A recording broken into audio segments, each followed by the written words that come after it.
ವಿದ್ಯಾರ್ಥಿಗಳೇ ಗಣಿತ ಬಿಡಿಸ್ರಿ, ಲಕ್ಷ ಕೊಟ್ಟು ನೋಡ್ರಿ, ನಾ ತಿಳಿಸ್ತೀನಿ. ಎಲ್ಲರೂ ಬೋರ್ಡ್ ಕಡೆ ನೋಡ್ರಿ.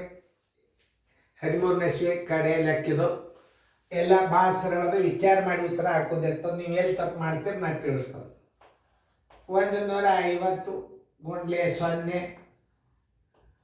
ಗುಂಡ್ಲೆ 5 ಗುಂಡ್ಲೆ 4 ಪ್ಲಸ್ 700.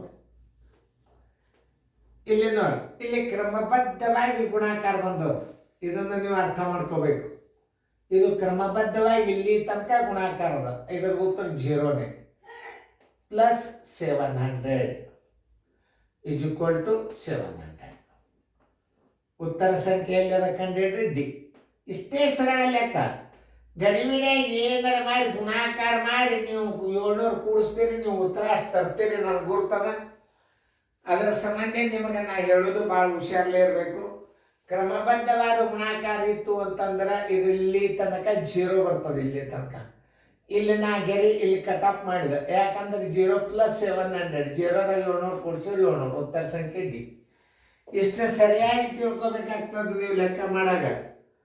ಅದಕ್ಕೆ ಹೇಳೋದು ಭಾಳ ಹುಷಾರಲ್ಲಿ ನಡ್ಬರ್ ಗುಣಾಕಾರ ಬಂದಾಗ ನಾವು ಹೆಂಗೆ ಎಚ್ಚರಿಕೆಯಿಂದ ಇರಬೇಕು ಅನ್ನೋದು ನಾ ಹೇಳಿದ್ನು. ಲಕ್ಷ ಕೊಟ್ಟು ನೋಡ್ರಿ.